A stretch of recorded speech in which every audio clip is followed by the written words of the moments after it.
Сен маған осы кім боласың? Немере. Немере. Сен мынау алтын ғой сен? Қазақ. Қазақ қай жүзге жатасың? Кіші жүз. Кіші жүздің қай тармағы? Шеркеш. Шеркеш. Жақсы, Шеркеш. Жалпы кіші жүзді алшын деп атайды. Алшындар деп айтады. Түсіндің бе? Есіңе сақта. Ал сол алшынның ішінде сен жаңағы 12 ата байыбы. Содан барып қайсысына жатасың? Шеркешпін деп айтады. Ал Шеркештің қайсысы? Қосыма. Қосымнан қалай тарайды? Білесің бе? Қосымнан былай тарайды екен. Мырза, Марас, Мырзамбет, Қоңыр болып бөлінеді екен. Сонда көбіне біздер жаңа қосымның қоңырымыз деп айтамыз. Қосым есіңде болсын. Қосымның қайсысын деп сұраса, сен жаңа қоңырымын деп айтамын. Енді сен шет атаңды білесің бе? Иә. Ал айтып қойшы. Мұғалет, Медет, Берік, Ихсан, Құмар, Қодар. Сосын жетіншісі? Дүйсенбі. Ал сен жаңа атаңның шын атын білесің бе? Иә. Азан шақырып қойған атын білесің бе? Иә. Кім? Берік. Азан шақырып қойған аты пионер аты. Түсіндің бе? Пионер деген жаңа қазіргі аты Берік қой. Берік деген атаң кім болып жұмыс жасаған? Білесің бе? Иә. Кім болып жұмыс жасаған?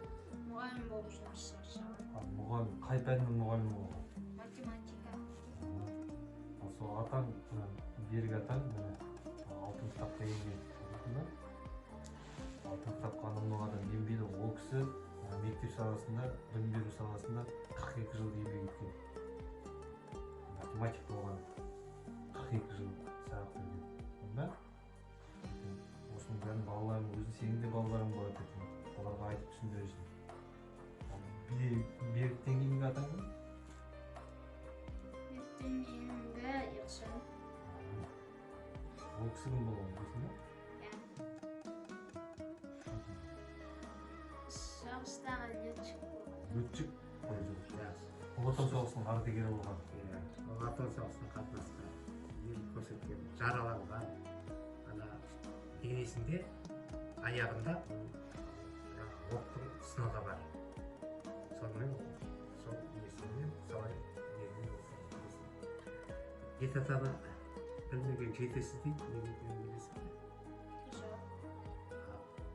Бұл былай болады ғой, адамда ген дейтін бар, қан яғни. Ал сол қан бұзылмас үшін қазақтар соны алдын ала білген ғой.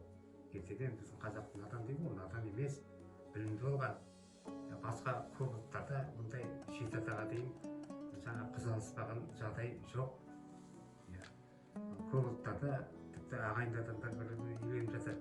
Ертең сен де өсесің, үйленесің. Сонда жет атаға дейін қызғанысуға болмайды. Мысалы Шеркеш болса, оның ішінде қосымы, оның ішінде жаңағы қоңыры болса, бірақ жаңа жет ата Дүйсенбіге соқпайтын жерден барып сен қыз алу керек. Әр жағынан қосылатын. Шеркешке қыз алатын. Үйленсең де.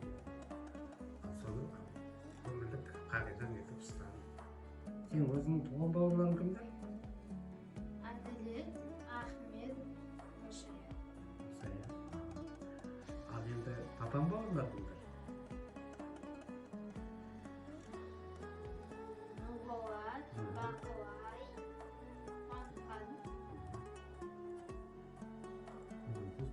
Сосын апам бабы ма? Иә. Кім? Бөтен. Гүлдемі. Саған не тілеймін? Сабағыңды жақсы оқы. Үлкен жақсы азамат бол. Ойыңды жетілдір. Ал біліміңді жетілдір. Көп нәрселерді білу керек. Сенің өмірге керек білім кітапта. Сондықтан кітапты көбірек оқуға үйрен. Жақсы ма?